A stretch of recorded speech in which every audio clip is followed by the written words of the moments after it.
From the documentary Manufacturing Consent, a very protracted look at Professor Chomsky's speeches around the world, his statements, and his social criticism, comes forward now a part of an interview that Bill Moyers conducted with none other than Tom Wolfe, the author, who responds to the question that follows Professor Chomsky everywhere he goes.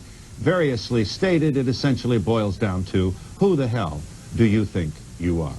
Tom Wolfe. This is the old cabal theory that somewhere there's a room with a baize-covered desk, and there are a bunch of capitalists sitting around, and they're pulling strings. These rooms don't exist. I mean, I hate to tell Noam Chomsky this. You don't share that. I think it is the most absolute rubbish I've ever heard. Well, I actually agree with that comment. I mean, the idea that there would be a high cabal running things in a country like the United States is idiotic. That would say it is like the Soviet Union. It's totally different, which is precisely why I say the exact opposite. What I'm talking about, it's like saying that corporations try to maximize profit and market share. That's not a conspiracy. That's the institutional structure of the system. Individual decisions lead to that consequence of trying to maximize profit and market share. You don't do it, you're out of business. That's not a conspiracy, and it's not a high cabal. Now, why does Wolfe, or whoever it was, hear this as being a conspiracy?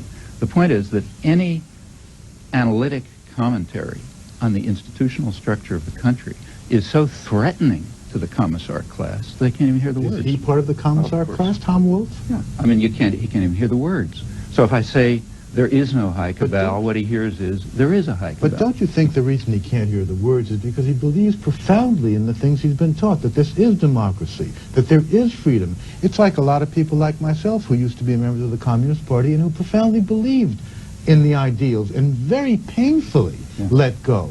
Don't you think that there are a lot of honest people, Tom Wolfe being one of them, who profoundly believes in this, and he's not a member of the commissar class, he just has his ideals. Yeah, but you see, what you're... And you're threatening, you threaten those ideals. But see, what you're describing in the Soviet Union is what I would call the commissar class. That is, the people who profoundly believed. I'm sure, you know, I don't know people... Average people. Average people, right. But also all the way up to the editors of Pravda. If you did an in-depth analysis with them, how many of them would be total cynics? Not many. Yeah, that's right, because most of them completely believe. That's the way systems work. In fact, if you have, the way belief systems form, really, if you think about it, is, you know, we even know this from our personal lives. You sort of decide to do something for whatever reason, and then you create a system of beliefs that justifies it and says, yeah, I was right.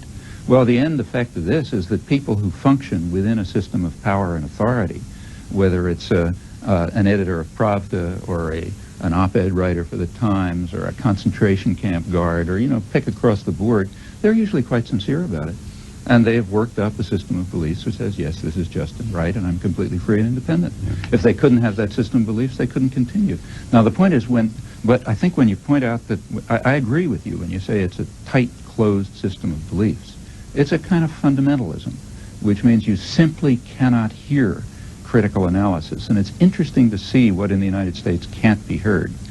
Ordinary institutional analysis, which says this is the way institutions function in a guided free market system given the distribution of power without any control, no control, you know, nobody's given orders and so on. This is the way it functions because of the way power is distributed.